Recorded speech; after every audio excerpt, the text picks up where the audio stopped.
As usual, we have the wonderful Gilbert Zachary getting us eased into Sunday mornings. Good morning. Good morning. How's everyone doing today? Wonderful. Great. Yes. Getting ready for that heat later on, huh?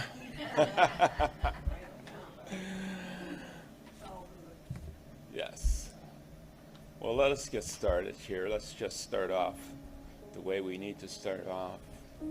If you would just uncross your legs and relax as we go through the invocation. Infinite Spirit, in whom we live, move, and have our being, we know that God is all there is, that we are in God, of God, as God. And everything that's done today at Miracle Center for Spiritual Living is done with the dignifying grace of God. God is in and through each and every person, each and every activity. And all those that are on their way are blessed. All those that are on Zoom are blessed. Our Zoom tech is blessed. Our pianist is blessed. I'm blessed. And most of all, our minister today, Reverend Leora, she is blessed as she brings her message from Hemet, California.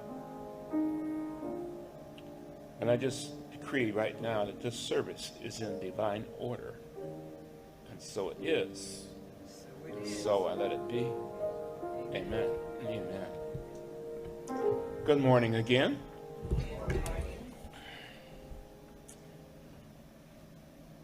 Science of Mind theme for August is On the Wings of Love. I love that song. For all of you that know it. Lesson for August, this says August the 6th, but I'm sure it meant August the 10th. God is, I be. The CSL perspective is, in the opening chapter of The Science of Mind, Ernest Holmes wrote, "This then is the teaching, love and law. This month our focus is on the love in this teaching. Love, when embraced, has a power to elevate our relationships with ourselves and all of life, guiding us to new heights.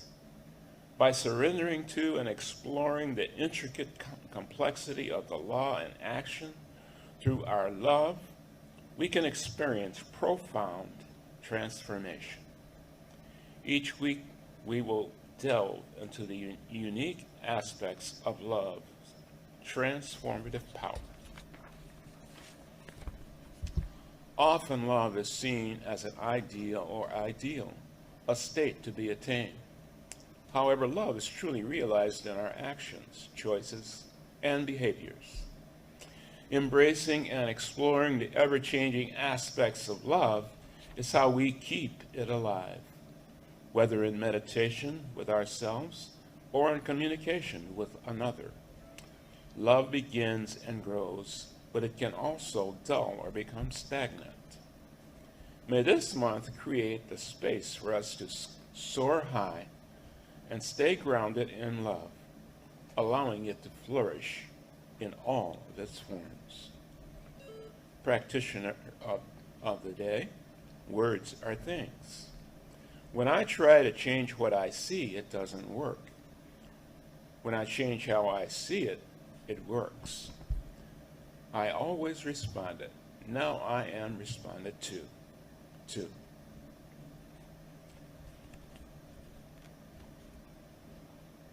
Introduction of today's lesson. Speaker. Message. Reverend Leora Nash. God is. I be. And now from beautiful Hemet, California, I bring to you Reverend Leora Nash.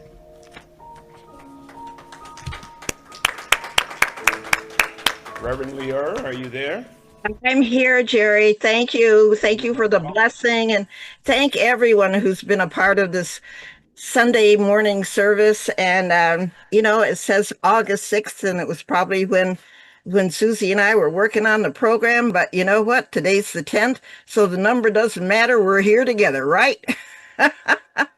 So what a joy it is to be with you again.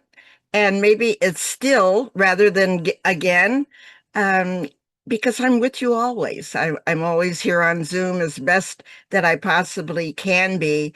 And of course, Reverend June is once again extending her healing, extending her healing. So we're just knowing with her that this extension is needed, necessary.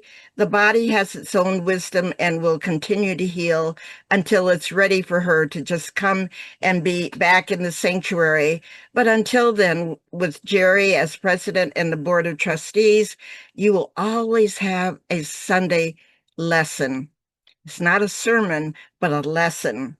So today, how wonderful it is to work with Susie and Laverne and Jerry and Gilbert and Fran, the other practitioner, and just everybody, just everyone and myself to just come together to be in this glorious moment.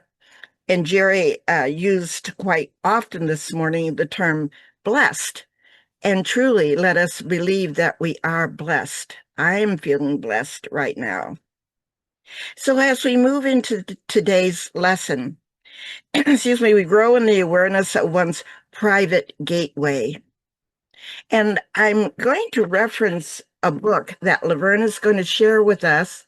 And I believe it's within your bulletin, some of the excerpts from this wonderful little book by Ernest Holmes. It's called Gateway to Life.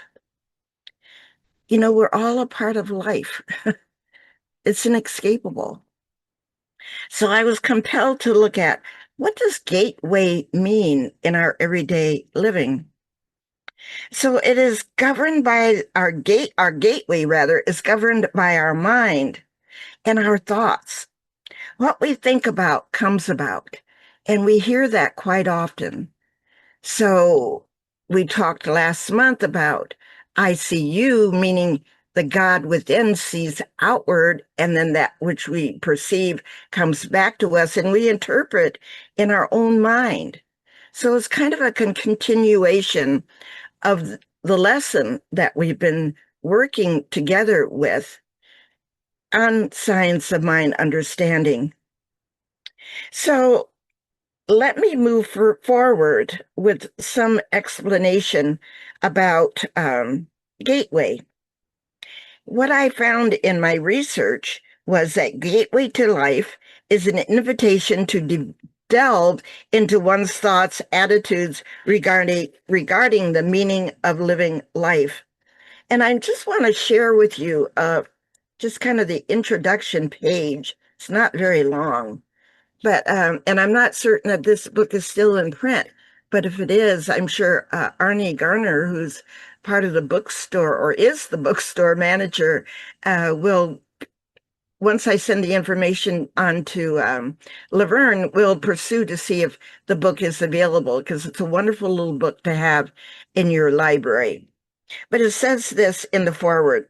There is an increasing interest in and awareness of fact that man is at once spirit, mind, and body. This is evidenced by the deep concern of scientists, religionists, and metaphysicians to more fully comprehend the spiritual nature of man. The philosophy of science of mind as advanced by the late, and this was after Dr. Holmes had passed, with its concept of the unity of all things, and that man is an expression of the infinite intelligence, which is the the fountainhead of all creation. We are that. We are a part of creation. And it has influenced the thinking of multitudes of people around the world. So what Laverne is going to bring to you this morning are various excerpts, and there's 4 different sections within this little book. And I've just went through randomly chose excerpts that were significant that I wanted us to share in this morning in terms of embracing the truth. So I'm going to ask Laverne to come on up. Come on down, Laverne, and share with us, and in hopes that each of you also have a copy that you can bring forth and read along with Laverne. Take it away, Laverne. Leora. Good morning, everyone. Good morning. What a wonderful day. Yes. Like Reverend Leora said, these are excerpts from the reading of Gateway to Life by Ernest Holmes, Science of Mind publication, 1974. This section starts off with Spirit. God is one, the final face of the universe. 2, self-existent, thing from which all life flows. And 3, the intelligence inherent in everything. The spirit of man is the spirit of God in man. Intellectually, we know that God is love, but our spiritual knowledge of God comes through discovering and feeling Him at the center of our own being. God can only will what God is. The nature of God is love, and love is the highest attribute. It is the givingness of life to the object of its love. We must love something, otherwise we stagnate, because we have isolated the self from the plane of divinity. In the divine scheme of things, there is a place for everyone, for there is something within each of us which no one can imitate. You understand that? This next section is mind. As we replace fear with faith in God and in the law of the universe, we set up a new law of attraction which will draw to us the desires of our hearts. But the new patterns must become habitual in order to crowd out the old ones. Only tolerance, flexibility, and understanding toward all others are the magnets for friendship and love. Only confidence in and identification with the infinite will attract success, health, and happiness. There are 4 fundamental fears: poverty, pain, being misunderstood, and uncertainty. All come out of the fear thought patterns of the whole human race. To overcome these negations, we must find something greater than they are. Somehow or other, we must learn to overcome them by logic of clear thinking.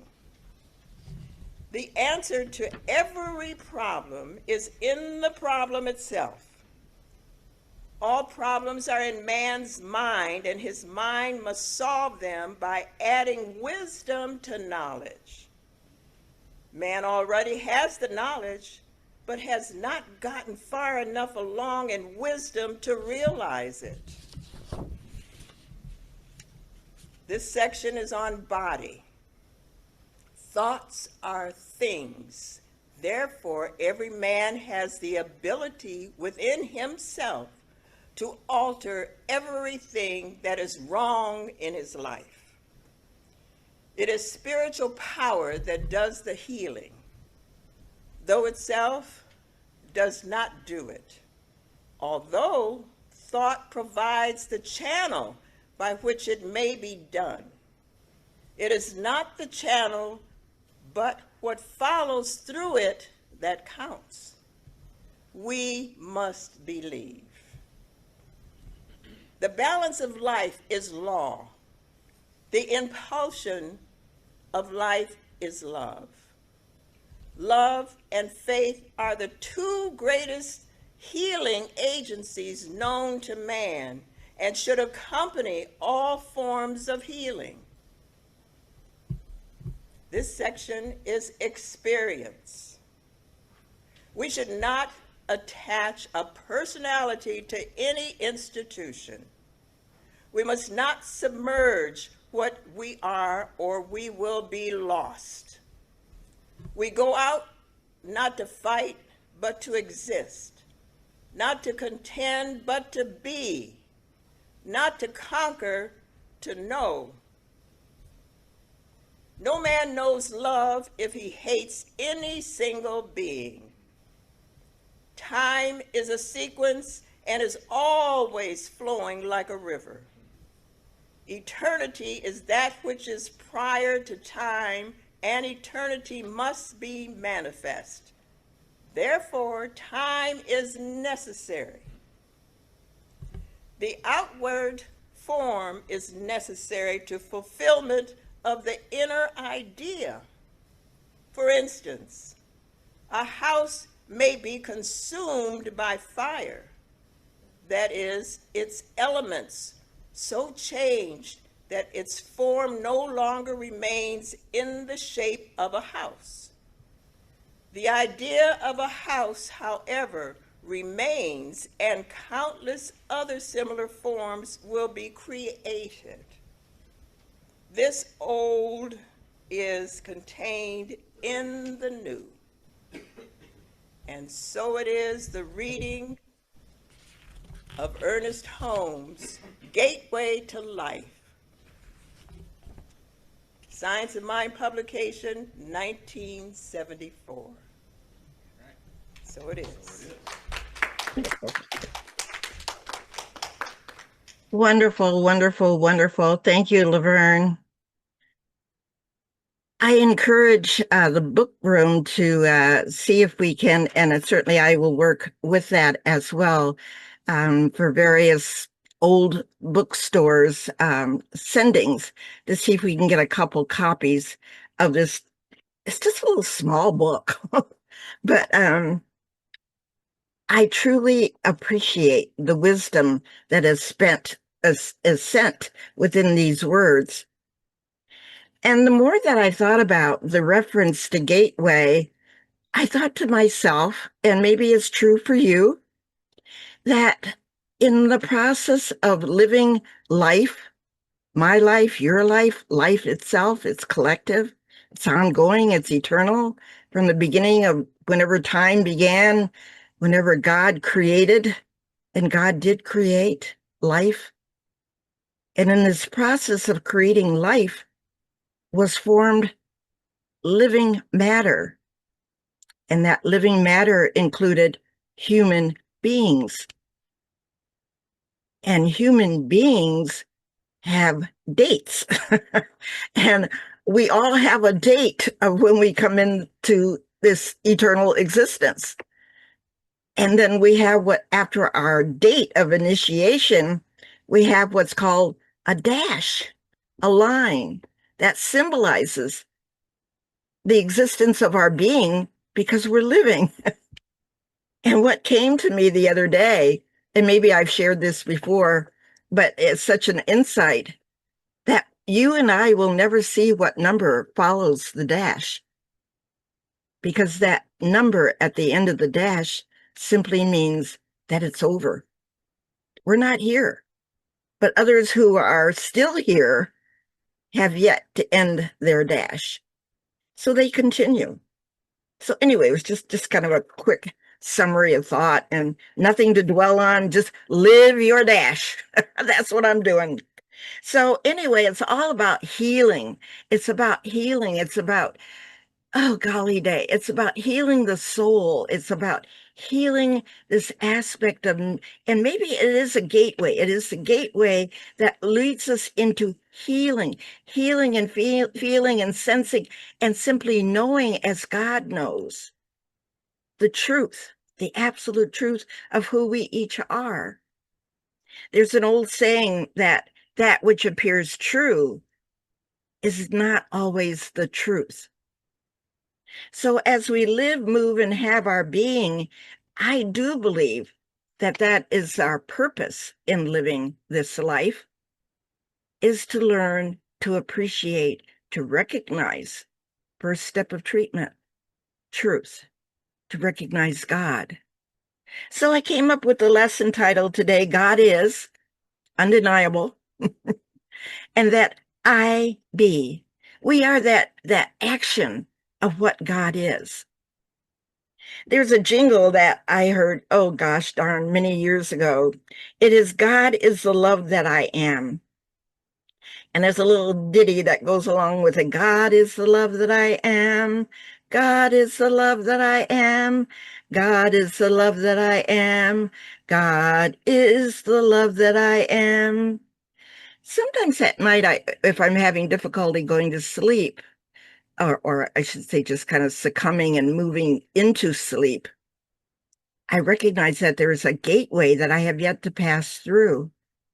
And that's to surrender whatever tension that's holding me back from sleeping. So I sing that. I sing that to myself. At times when I'm driving down the street, down the highway, and I'm frustrated with the drivers in the other lanes, maybe I'm frustrated because I'm running a few minutes late, I sink back within myself to that gateway. Where is it that I have shut myself off from believing that God is the love that I am? I can come up with a myriad of reasons. Usually it's like, you didn't get started early enough. All the punishments, all the reasons why we can put ourselves down, why we can put the guy next to us or the woman next to us in that car. Maybe the person in front of me didn't move fast enough so we could both get through the red light. Always a blame. And then I have to think, God is the love that I am. Leora, get a hold of yourself. So I share that with you, and I'm going to ask you right here and right now, and I know I can't hear you, but I know I'm going to sense and feel that you've got it. So say with me, and I'm going to say it again and then say it slow so that you can catch it with me, and say it aloud, robustly, so that you're owning it, that you're claiming it. God is the love that I am. Let's do it together. God is the love that I am. Again, so it's imprinted in our being. God is the love that I am. And let me tell you that this is not a direct quote that's probably known in songs or hymns. It's probably more contrived to talk about music that talks about love and human love, personal love, and love of God, and all of this. And, there's always a theological concept when it comes to spiritual music. But love embodies the echoes of the biblical idea.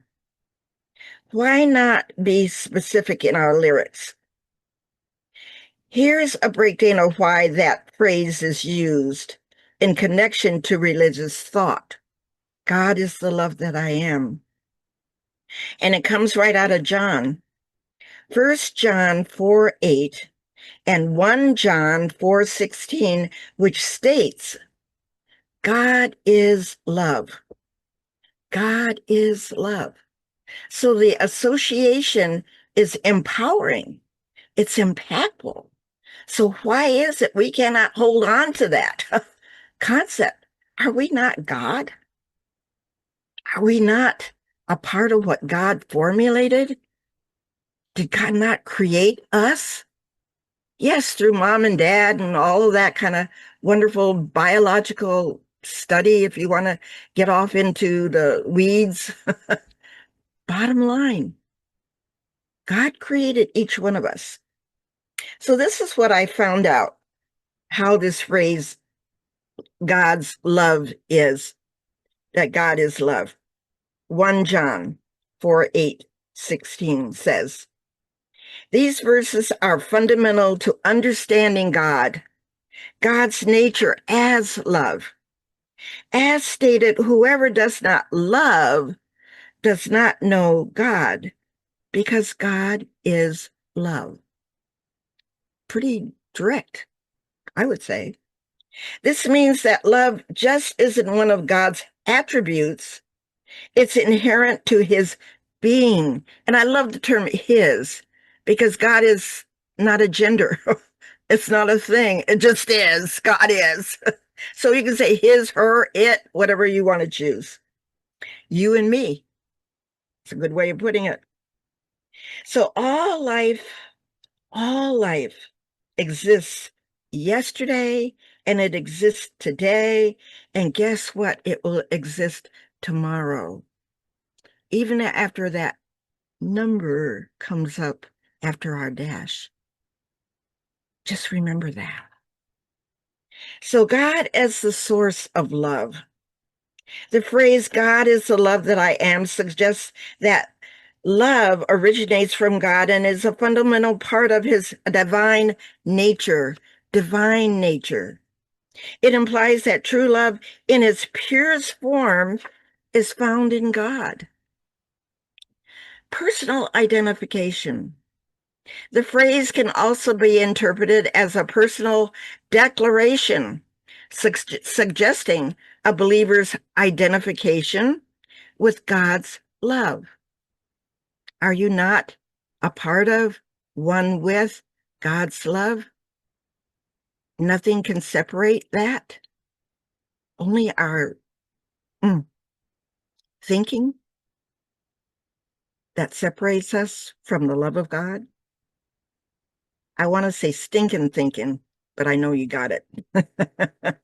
It implies the understanding that love is not just an external force, but an intricate part of one's own being through faith.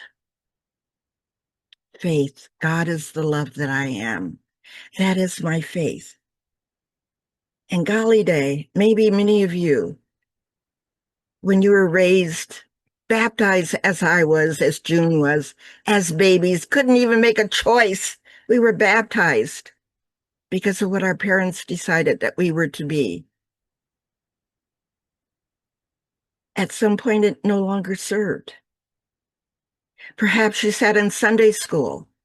You learned all the verses and you sang all the songs and the hymns, and the older ladies, the grandmas of the church, experienced what they knew from their groundedness. And they would express the hallelujahs. They might even shout. Whatever that is, that experience is within them, comes forth. It's internal. And maybe as a child, you sat there looking and watching and observing and thinking, how does that happen? How does that happen? As you grow up, that too may fade away and you move on into something else. You move on to a deeper understanding of what God is for you. And usually circumstance, living life, teaches us how to live differently. So anyway, I'm going to get off from that because you got the picture. I recall sitting in leadership class many years ago, and Stephen Covey's book was studied. I don't even remember the name of the book, but this is what I remember out of that book. Live, love, learn, laugh, leave a legacy. That was the baseline motivation of the book that we studied. How it is that those concepts resonated within me many years ago. I've been retired for a number of years now. But to recognize, to live utmost eternal life, love God is all that there is. To learn the experience of being human, to being born, to being actualized in this livingness. How many areas of life do we heal through? Do we experience that pushes us like a blade of grass when it receives a drop of moisture? It receives the light. And it says, I can only grow to respond to my environment.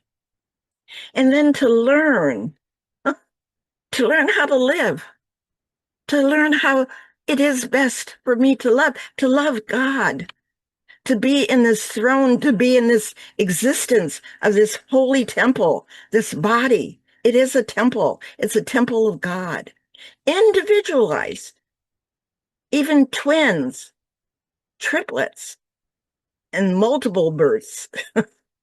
They may all look alike, but there's a variant separate and individualized within each one. Within each one. And after we have learned the aspect of laugh, and it doesn't mean that you learn to laugh at a joke.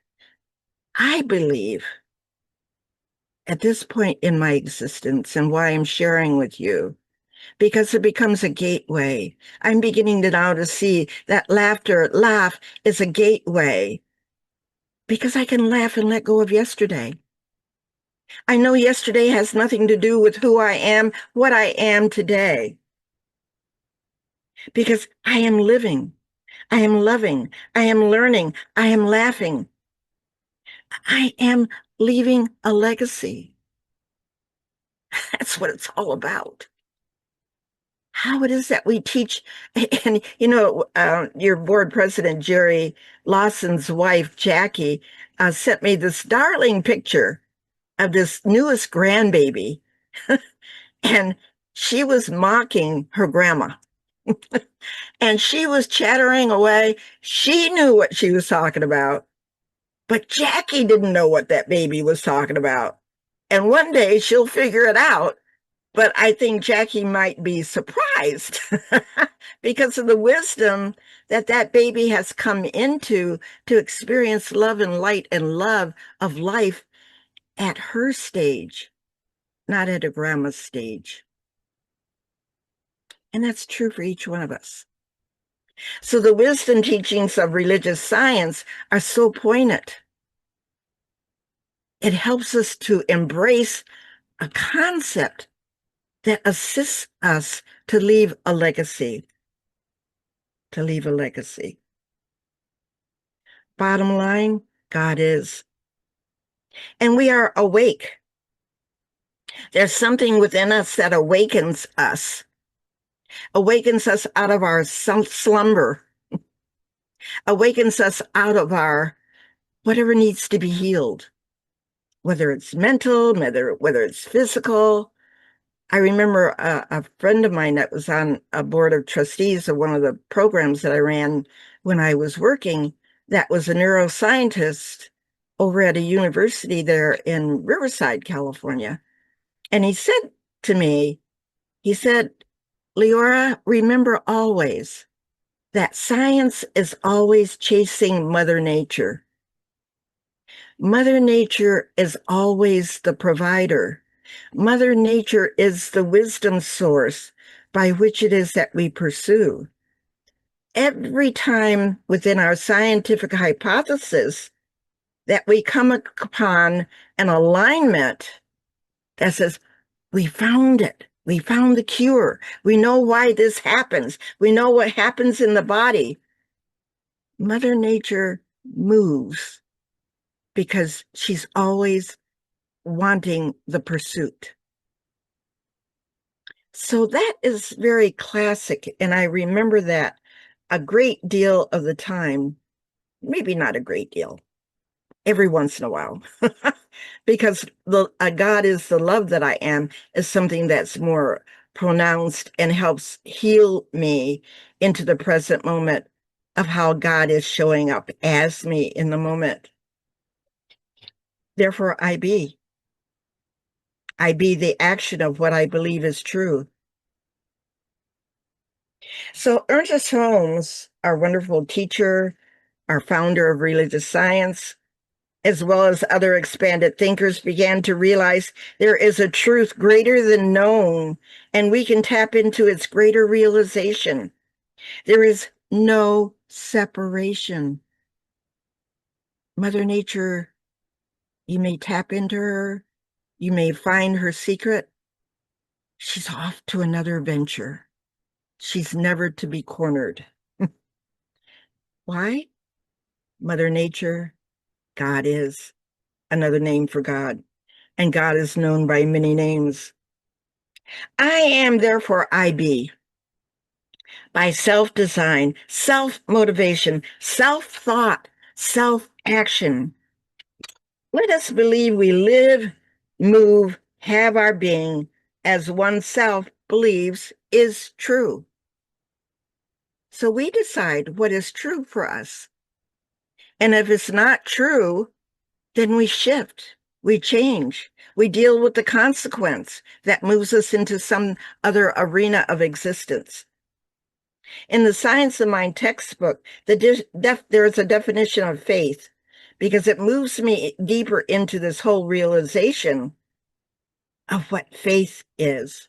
And the first 3 steps of treatment is of Science of Mind affirmative prayer is recognition, knowing God is all that there is. Second step is God is, I am, unified presence, one entire, no separation whatsoever. We are unified as one. And then when we move into the realization, because we are realizing the truth of who we are. So I equate that to a sense of faith. When I know that I know, when I know as God knows, I do not even attest to know what God knows, but I know I am in the flow of what I believe is true, is the truth, because that is automatic pilot. It unfolds. It's the medication in my body that heals the broken parts, that heals that which is out of sync. It brings together, brings back that unified wholeness. And it takes time. There is no time in God. We learn to manage. We learn to live. We learn to continue our dash. And like I said, when that number at the end of the dash is written, I won't know that, and you won't know yours. But anyway, faith is the substance of things hoped for, the evidence of things not seen. Faith may be consciously generated. Hence, I be a matter of faith. There is but one source of being. That one source is God, creator of all that is. And the I that is we are connected to source, God at all times. If you think you're separate from God, let me help you understand you're not. And if you don't believe me, ask the person next to you, ask within yourself, ask your wife, ask your partner, ask your child, ask your pet. Whatever it is that you can turn to, that you will accept the deeper truth. Ask a baby. A baby will give you the truth. You may not understand what that baby is babbling, but it knows within itself that it's experiencing joy, and it will laugh and chatter when it's experiencing discomfort, unhappiness, maybe dirtiness, whatever it is that the body is experiencing. It will cry. It will express in some way to indicate something needs to happen here. So, God, creator of all that is, and the I that is we are connected to source. Again, we are never disconnected. And I love this saying, and I don't know where I got it from, but I use it a great deal. It is the I that is we, is what I believe. It is the I that we are. So again, faith is a mental attitude. Listen closely to the inspiration played at the end of this lesson. And I have a special lesson to share with you, a song. It is entitled Simply Faith. Our tech team is set to play at the end of today's lesson. So I invite you to deeply listen, not so much to the melody or to the music, but to embody the words. The words, because words are things. Let the words wash within and over you. Feel the depth of the words. Recognize this is you. God is. I be. And as I was putting this lesson together, what ran through my goodness, what my mind was, words are things. It was just that quick quip. And I thought, who ever said that? And I was amazed because it's something that I hear, and I'm sure you do as well, hear often. Words are things. Well, I looked it up. And who coined the phrase was Maya Angelou. She characterized her feelings in this manner. You must be careful about calling people out of their names, using racial pejoratives and sexual pejoratives, and all that ignorance. Don't do that. Someday we'll be able to measure the power of words. I think they are things. They get on the walls. They get in your wallpaper. They get in your rugs. They get in your upholstery and your clothes. And finally, they get into you. And as I read that, I processed that. They get into you. They get into me. And the you, it is I, that is the I of we. Words are things. I use words. You use words. After kind of aligning myself with this lesson, which I am so grateful for the opportunity to share with you, I realize that words are things. And the words that I share that fall from my lips, I'm a little more cautious about what it is that I'm expressing. What am I really saying? Am I just spouting off words? I've lived long enough. I've had enough experiences. I guess I'm in this experience of now living a legacy.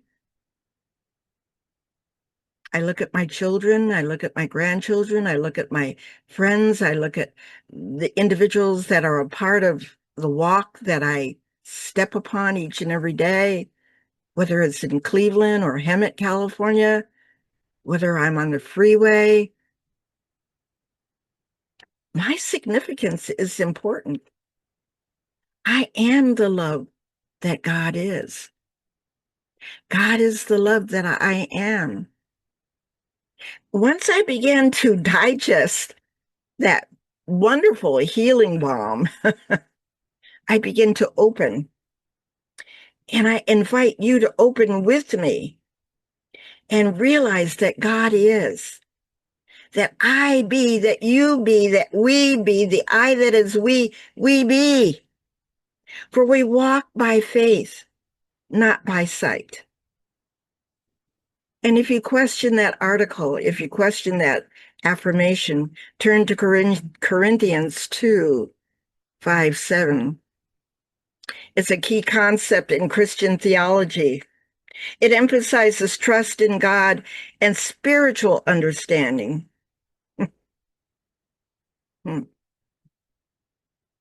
For we walk by faith, not by sight.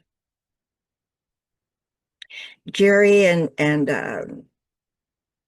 oh gosh, his name just, Chris.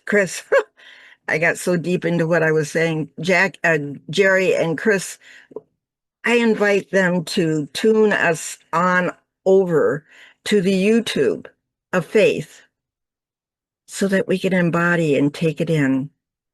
And I'll be back with you.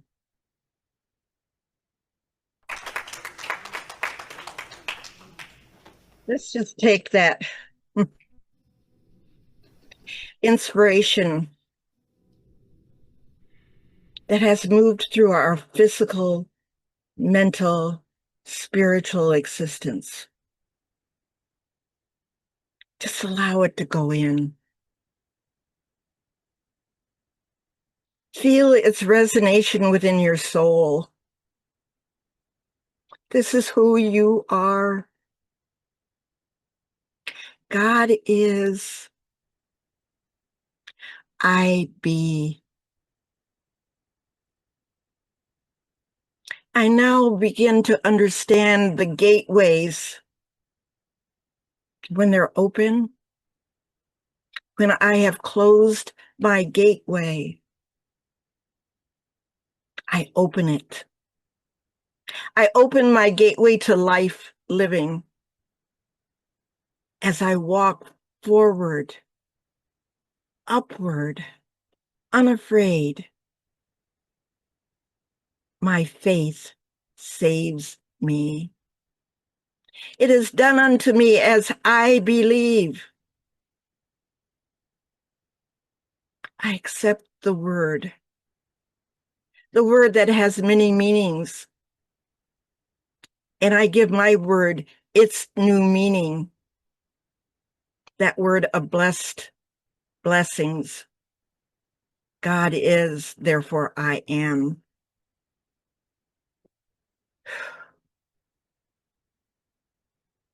And in the silence of our being, within the very core of who we each are, is the living presence of the living God, healing each one of us in a most magnificent, individuated manner. We claim it. We allow God to be God in as us. And if you accept this faith, if you accept this truth, then you have the strength within, the ability to affirm with me, the I that is we, that God is, that I be. Amen. And so it is. Amen. Thank you. Thank you for allowing me to serve again today.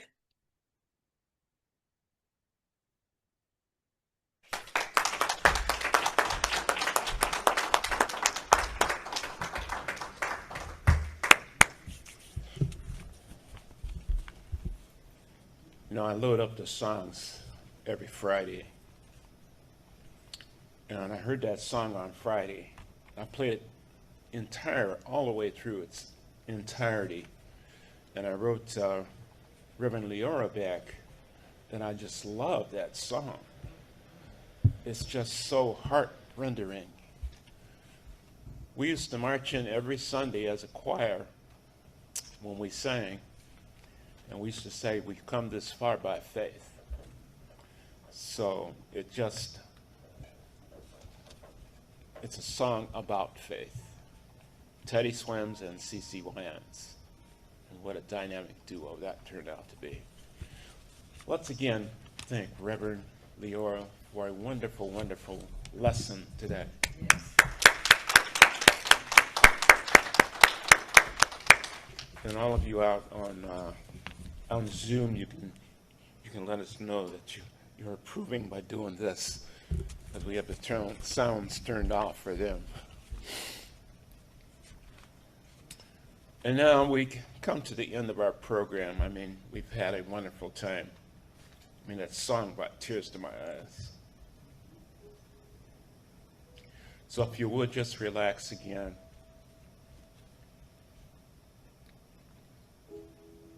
We give thanks for this time that we've been together. We give thanks for Reverend Leora. We give thanks for all that has occurred today and all that it will occur later on today and the rest of this week. We know that this whole message, this whole lesson was blessed, and we are blessed. I just give thanks. So I release this into the ethers knowing that all is well. And if you're in agreement with me, you can say with me, and so it is, and so I let it be. Now for the announcements, practitioners are available. Fran and I are available, people with the gold scarves on, for prayer after church. Do we have any visitors for the first time here? Well, no visitors. Well, welcome all. Welcome all. I haven't been in a while. Who's that? Say, I haven't been in a while. Oh, could you give us your name again? Say, Okay. And you're from the Cleveland area, right? mm-hmm. Okay. Well, welcome. Let's give her a nice round of welcome.